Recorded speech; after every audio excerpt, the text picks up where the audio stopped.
নমস্কার। আজকে আমরা যে বিষয়টি নিয়ে আলোচনা করব সেটা হচ্ছে এসআইআর। এটা নিয়ে আপনারা সবাই জানেন অবশ্যই। কিন্তু আমি কিছু আলাদা কিছু বলতে চাই। হয়তো আপনি এই ব্যাপারে শোনেননি। না, আমি কোনো পলিটিক্যাল পার্টির পক্ষে বা বিপক্ষে নই। আমি যেটা বলতে চাইছি যে এই যে এসআইআর পদ্ধতিটা হচ্ছে এটা কতটা লিগ্যাল। কাইন্ডলি পুরোটা শুনবেন। নিজের মতো করে কোনো দলের দিকে দাগিয়ে দেবেন না। আমি কিন্তু কোনো দলের সমর্থনে বলছি না। আমি কিছু যেই বিষয়টা নিয়ে বলতে চাইছি এবং যুক্তিপূর্ণভাবে বলবো যাতে করে আপনারা বুঝতে পারেন। ধরে নিন একটা ক্রিকেট ম্যাচ চলছে। এখন ক্রিকেট ম্যাচে তার কিছু নির্দিষ্ট রুলস নিয়মকানুন তৈরি করা হয়েছে।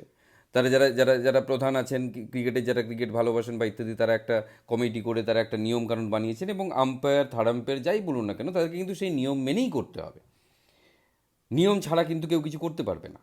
যেটা বলা আছে যে এরপরে বল করতে গিয়ে ওই দাগ পেরিয়ে গেলে সেটা নো বল হবে, তার মানে ওই রুল অনুযায়ী নো বল হবে। আম্পায়ার কিন্তু সেটা বলতে পারবে না যে না এটা নো বল, আমি দেবো না।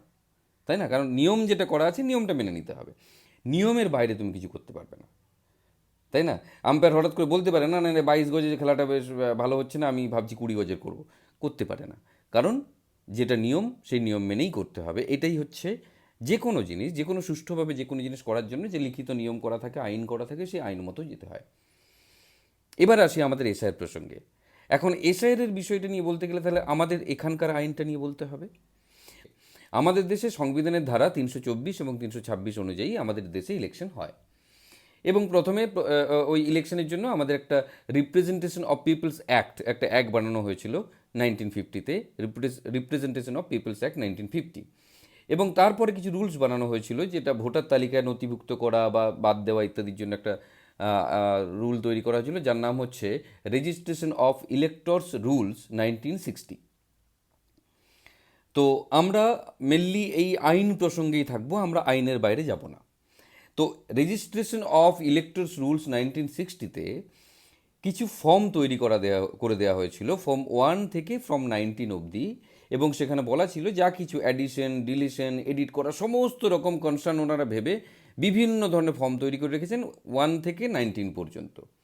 এবং সেখানে মেনশন করা আছে যে ফর্মের ডেফিনেশনে মেনশন করা আছে 2/1C-তে যে ফর্ম মানে এইগুলোই ফর্ম এবং এই ফর্মগুলোকে ফিল আপ করতে হবে ভোটার তালিকার যাবতীয় যা কিছু ঠিক করার জন্য। তো সুতরাং এবং সেখানে এটাও লেখা আছে, আমি একটা জিনিস মিস করে গেলাম, সেখানে এটাও লেখা আছে যে যদি এই ফর্মে কেউ ভুল তথ্য দেয় তাহলে তার জেল অথবা জরিমানা, অথবা জেল জরিমানা দুটোই হতে পারে, 31 নম্বর ধারা অনুযায়ী তার শাস্তির প্রবিধান দেওয়া আছে। হলো?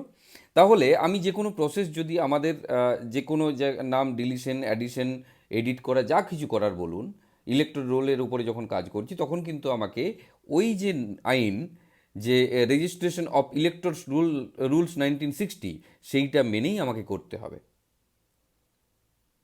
ঠিক আছে? সেইটা মেনেই সব কিছু হয়, এটা মেনেই করতে হবে। এখন ওখানে যে ফর্মগুলি আছে 1 থেকে 19 অবধি, সেখানে এনুমারেশন ফর্ম বলে কোনো রকম ফর্ম নেই।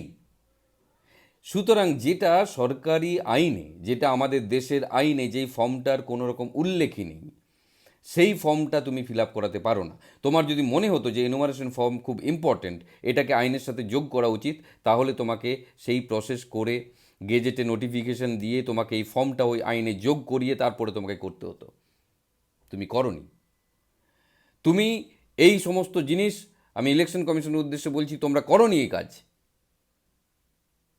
তোমরা একটা সাদা কাগজে ফর্ম ফর্ম ছাপিয়ে দিয়ে চারিদিকে বিলিয়ে দিয়ে বলেছো যে আমাকে এই ফর্মটা ফিল আপ করে দাও। এটা কখনো সরকারি আইন অনুযায়ী হতে পারে না। এবং অদ্ভুতভাবে এই কথাটা কেউ বলছে না।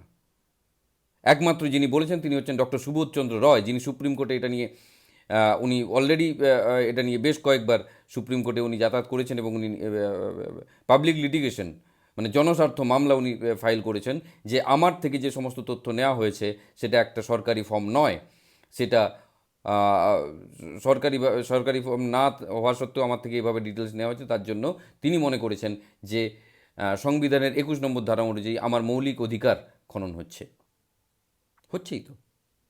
আপনি ভাবতে পারছেন একটা সরকারি ফর্ম যার কোনো গেজেটেড নোটিফিকেশন কোনো কিছু নেই, সেটা আইনে নেই, কিছু নেই, একটা সাদা কাগজে ফিল আপ করে আপনাকে বলে দিল আপনি ফিল আপ করে দিয়ে দিন। এটা এরকম সরকারি ফর্ম হতে পারে? আমাদের দেশে সেটাও হচ্ছে। এরা আমাদেরকে গরু গাধা কীভাবে ভগবান জানে এরা ভাবে, এই রকমই কিছু একটা ভাবে। আপনি ভাবুন তো, একটা ফর্মে লিখে দিয়েছে যে আপনার ডিটেলস দিতে হবে লাস্ট এসআইআর অনুযায়ী। লাস্ট এসআইআর কবে হয়েছিল আপনি আমাকে বলতে পারবেন? এসআইআর, এই যে কথাটা, এই এসআইআর লাস্ট পশ্চিমবঙ্গে কবে হয়েছিল আপনি বলুন? হয়নি তো, আপনি জানবেন কি করে? তাহলে লাস্ট এসআইআর যখন হয়নি, তাহলে ওখানে ফর্মে লেখা আছে কেন লাস্ট এসআইআর? আজকে আমাকে বিএলও বললো 2002, কালকে কেউ বলবে 1998, কেউ বলবে 2014, আমাকে মেনে নিতে হবে। আর যদি লাস্ট এসআইআর হয়ে না থাকে, তাহলে আপনি যদি ফিল আপ করে থাকেন, তাহলে তো আপনি অলরেডি ভুল তথ্য দিয়ে বসে আছেন। একটা বিচ্ছিরি এরকম পরিবেশ তৈরি করে দিয়েছে চারিদিকে। এরা আমাদেরকে অশিক্ষিতভাবে, এরা আমাদেরকে গাধাভাবে, এরা সব সময় ভাবে যে আমাদের চোখে ধুলো দিয়ে সব কিছু করে নেওয়া যায়। হয় না। আমি বলছি, কতদিন চুপ করে থাকবেন? কতদিন চুপ করে থাকবেন? এরা যখন তখন লাইনে দাঁড় করাবে, যখন তখন যেখানে সেখানে পাঠাবে আপনাকে। কতদিন এভাবে? প্রশ্ন করুন। ডক্টর সুবোধচন্দ্র রয়, যিনি সুপ্রিম কোর্টে আছেন, আমরা সবাই মিলে তাকে সমর্থন করি এবং তার হাত শক্ত করি। তিনি একা, তিনি কোনো উকিলও নেননি, তিনি পিটিশনার ইন পার্সন, এবং সেটা চিফ জাস্টিস বেঞ্চে সেটা লিস্টেড আছে। এত বড় একটা বিষয়, একটা মারাত্মক বিষয়, যে একটা সরকারি ফর্ম আপনি ফিল আপ করছেন, সেটা সরকারি ফর্মই না আইন অনুযায়ী। কথা বলুন। না না, কোনো দল বলবেন না, কোনো দলের হয়ে আমি কথা বলছি না, কোনো দল না। শুধু ভাবুন যে আমাদেরকে এরা কতটা গাধা, কতটা অশিক্ষিত মনে করে। আমি যদি কোথাও ভুল বলে থাকি, আমাকে কাইন্ডলি কমেন্টে জানাবেন, কিন্তু আমি যথেষ্ট জেনে সচেতনতার সাথেই আমি এই ভিডিওটা বানাচ্ছি। ধন্যবাদ।